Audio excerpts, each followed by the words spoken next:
Everybody. This is Coach Stacy. I'm here with Coach Allie. And this whole month, we know that you're like in all different places, right? Some of your kids are regionals and some of your kids are potentially going to nationals. And a lot of your kids are done competing. Just depends on where you are and all of that. And so, it's kind of a chaotic time as a coach, right? Where you're trying to manage all of the kids and help the kids that are done competing move forward and help the kids that are still competing. So what we've got for you this week is perfect for both. We actually use this in all of our upgrade content and all of the things we teach about overcoming fear. And we use this in being out competing under pressure. And so this week we are talking about a case of the what ifs. So I like to talk about it that way to make it a little more lighthearted, but basically your gymnasts are going through tons and tons of what ifs. Their brain is constantly telling them, what if this, what if this, what if this, what if this? And your primary brain's job is literally to scan everything, scan the environment at all times, looking for danger so that you can survive. We just don't live in a world where you need to be scanning all the time, looking for danger so that you won't get killed. And so our brains interpret a lot of things that aren't dangerous as very dangerous and scary. But in gymnastics, it gets a little murky, right? Because some of the things they're doing are actually dangerous. And so it's easier for them to convince themselves that their what ifs are true. But one of the things that we do is we teach them to examine and answer all the what ifs. So the reason that you do this, it's kind of like the same as like when you're laying in bed at night and you hear a noise. And if you just lay there, you just stay afraid. But if you actually get up, go take a look. Coach Allie was just talking about this happening last night, that her husband is working a different shift. And she's like, why do I live in the woods? Literally, my dog would start like prowling at things at night. And I was like, I'm going to die. I'm for sure going to die. Then I'd get up out of bed and I'd walk with my dog and look around and I'd be like, okay, I guess I'm not going to die. And granted, I live in a safe neighborhood and I have an alarm and my doors are locked. So, being a little unrealistic here, but seriously, that's what I was doing all last night. Like hear a noise and I'd be like, something's in here. That's what happens, right? Like, even though we know it's not logical, our brain just goes crazy, especially when it's in a new scenario or a new setting. And so that's what's happening to your gymnasts is there. It's like, even though they've been competing all season, now these are like the meets. And so their brain is just going off on all of this. This is new. This is scary. And it's telling them all kinds of what ifs. But if you get up and you look around and you turn on the light and you examine them, they lose their power. They lose their fear. Even though they might still be a scary or a situation that they're frustrated with, they can like face it, know what they would do, and then that it's much easier for them to shut their brain down around it. When you try to make your gymnast just stop thinking about the bad things that could happen, they don't shut it down. It just stays bubbling under the surface and it gets louder and louder and louder. So telling them like, that's not going to happen. Don't think about that or don't avoid that. That's not going to help them stop thinking about it. What helps them stop is to examine it. And then once they've fully examined it, then to supervise their brains and be like, nope, we're not going there. We know the answer will be totally fine. So here's what we do. We have them go through the what ifs. And sometimes I'll have them list all the what ifs, or sometimes I'll just have them take one. But then they're going to take one at a time, probably the one that feels the most scary. So it's usually, what if I fall? What if I mess up? And then, it's kind of basically like, what if I don't get the score that I want because I made some sort of mistake? That's usually it. Because what they're really afraid of is not qualifying, not placing, disappointing people, all that. So we take the like, okay, what if I fall? And then we go, well, then I won't. So then we make them answer it. So, okay, what if you fall? Well, then I won't get a good score. Okay, well, what if you don't get a good score? Allie, I'll keep going with me. So what if you don't get a good score? Then I won't get the all-around score that I need to qualify. What if you don't get the all-around score you need to qualify? I'm done competing for the season. What if you're done competing for the season? Then my coach is disappointed in me. What if your coach is disappointed in you? Then I'm disappointed too. What if you're disappointed? I'm disappointed. I feel bad. So usually that's exactly what happens. You do the what ifs all the way down. At the end of the what if trail is always a feeling they don't want to feel. Disappointed, frustrated, embarrassed, sad. Those are kind of the main ones. Can you think of the other? Those are No, those are like the big ones that yeah, those are the big ones that they come all the time. And so then we just talk about, you know what? We've spent a lot of time this year learning how to feel any feeling. You have all the tools that you need to feel disappointed, to feel embarrassed. You're going to allow the feeling to be there. You're going to let it process through your body. It's going to last about 90 seconds. And that's okay. Part of gymnastics is that sometimes you're going to be disappointed.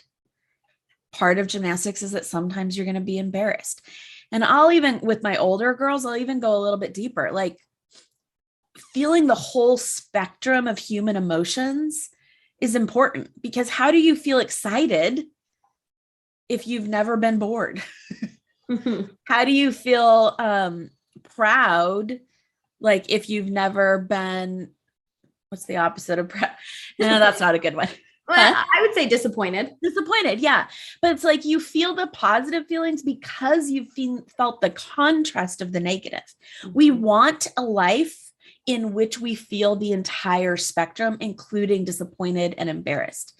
And if you didn't even try to go for it, you're going to feel disappointed anyways, right? And so you might as well feel disappointed going after your dreams. And so it's okay to feel disappointed. We know how to feel disappointed. It sucks. We don't want to, but that's part of the human experience. Nothing has gone wrong if you feel disappointed, and you have all the tools that you need to be able to allow disappointment. And then they're like, okay, so it's like the worst that I can feel is a feeling. I can do that. I can handle that.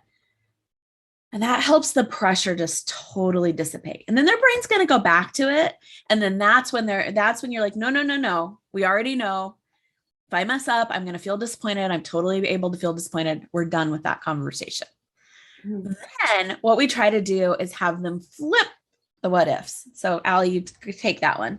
Yeah. So like Stacey already said, our brain goes to like this negative, this save us type thing automatically. So what we end up doing is spending tons of time in the negative what ifs, but like really there's a solid chance of the opposite happening. And I even say 50-50 because that's like easier, but the odds are, especially when I'm talking to the gymnast, of like the odds of them making it versus not making it is usually a lot higher than 50-50. Like I'm like, I always tell them like, it's way higher, but I'll give it to you. Let's just say 50-50 for ease. But we know that it's like probably like 99-1. Yeah, exactly. And so I'm like, okay, so you're spending right now like 90% of your time just thinking about what if this bad thing happens, and maybe 100% of your time. And really, what if you make, so the first one Stacey went to is what if I fall, right? And then I'm like, well, what if you make it? They're like, then I make my routine. I'm like, great. How's that feel? Pretty good. Like, why are we spending time thinking about what if you fall when you can think about what if you make it? And then I make them keep going in the same way. Well, what if you make your routine? Yeah, I do the same thing. And they're like, well, then I get a good score. And what if you get a good score? Then I qualify. What if you qualify? Then I get to compete at nationals. What if you compete at nationals? Maybe I'll win or get a scholarship or whatever it is that they're like going for. And as I amped up, that's what they do. They totally like amp up. Well, maybe this will happen. Maybe this will happen. And it's really fun to see because this energy comes. And then you're like, okay, why? First of all, neither of these are true, right? They're both hypothetical situations, stories that you are telling yourselves about the future. We can't actually predict the future. So like, why choose to spend your time in this negative that pulls you down when you've already answered it and know you can handle it, when you could spend time in this positive of what if? Like, what if this exciting thing happens? Stacey, what's their answer to that? Why would they not spend their time in the positive? Oh, because they're afraid that they're going to build themselves up and then be disappointed. Yeah. And what's so funny is I'm like, okay, let's say you don't qualify to regionals. Are you going to be disappointed no matter what? Yes. And I'm like, so are you going to be any less disappointed if you like prepare yourself by thinking negatively the whole time? Well, no. I'm like, so why, if you're going to be disappointed no matter what, why spend your time in the negative? Just put yourself in that positive what if, spend your time there. You're more likely to get a positive outcome if you spend your time there. And if you're disappointed, you know how to handle that, and you're going to be disappointed no matter what. So there's really both our stories. There's no reason to spend once you've answered the what ifs, you've uncovered them. I mean, you need to do that because you don't want to like pretend they're not there and shove them down because they just come back up stronger, right? So dissipate that. Okay. Answer those and then get them thinking in the positive what if, because if they I always say, just spend the same amount of time. If a negative one comes up, think about the positive one for just as long. I'm not telling you not to think about the negative one. I'm just telling you to spend just as much time in the positive one. And that's already life-changing, because when the negative one comes up, they're not like, oh no, I shouldn't be having this. They're like, oh, the negative one came up. I should spend time thinking about the positive one. So now the negative one's not a problem. And they spend time in the positive one. And then it ends up turning out that they enjoy their experience much more. The last thing that I love to do is challenge them to go to the like most incredible what if, and then start working on that as a belief. So what if I win nationals?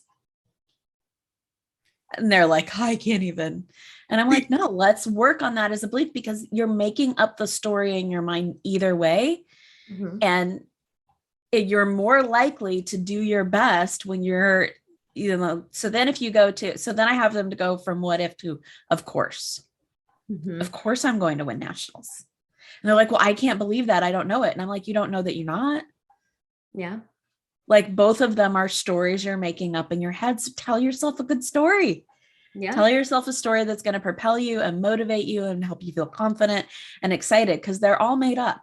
But you do create your actions based on what you're feeling, and what you're feeling is based on what you're focusing on and thinking. And so if you're focusing on and thinking a story that is positive and is amazing and is super exciting, you're going to create that story.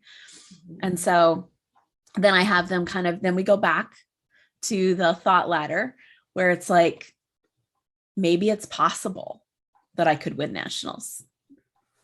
And here's the thing, guys, you're going to be like, okay, but I've got girls that are going to think that are like, there's no way, it's not possible that they're going to win nationals. But most kids tend to actually have goals that they're actually capable of doing. Like, just even as humans, like I'm 4'11". I have never in my life had any desire to be a star basketball player. Like most of the time, the things that we dream of are things that we actually have the skills and abilities to accomplish. And that's why those things call to us. So you're going to have some of your kids, they just let them have it. Because again, them thinking they're going to win nationals when they have absolutely no chance has no downside. Because all they might feel disappointed, but most of the times when they know they don't have a chance, but then they like qualify to nationals, and that's as far, and then they like, are in the top, whatever, 20, or I don't know, like that still is amazing to them. They're still really excited by that. So, okay, this was a long one. What ifs, to flip the what ifs to, of course, I'm going to. And that whole thing can really help your gymnasts in both things. So you're getting kids, we use the examples for competing because that's where a lot of the kids that we're working with are right now. But if you're working on upgrades with kids, it's the same thing. Their brain is going through all the what ifs. You're going to help them answer them. And then you're going to move to the have them flip it. Well, what if I just get this skill that I don't need for 3 or 4 months right now? And then it's just fun the whole rest of the time. Yeah. We get a lot more during the learning phase of like, what if I don't know how to do it? What if I don't know where I am in there? What if I don't, like, it's more of like that learning, like not. It's usually what if I get hurt? Yeah. The brain body connection. What if my brain and body are not on the same page? Yeah. And what if I get hurt? And so then I kind of am like the same thing, make them feel, oh, what if you get hurt? But it'll hurt. Okay. Well, what if it hurts? Well, I'd probably be okay. Okay. Well, what if you're probably okay? well, I might have to sit out for a while. And like, it just, again, facing it is the key. So I literally did that with someone yesterday, just real quick. And it was so funny because I was like, okay, so what if you miss the beam?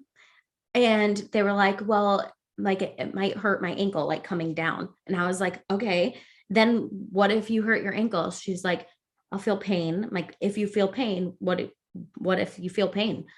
I ice. Okay. So what if you ice? The pain goes away. I was like, all right, then what do we do? She's like, I try again. I was like, all right. So really, we just circled yourself back around to trying again. And they're always like, oh yeah. most of the time that's where they get to. They get to like, okay, I'm not going to actually land on my head. I'm probably going to like roll my ankle and I'll be fine. And yeah. Yeah. So, So funny. Okay. Well, all right. We'll see you guys next week. We're continuing to talk about performing under pressure all month. So see you guys next week. Bye.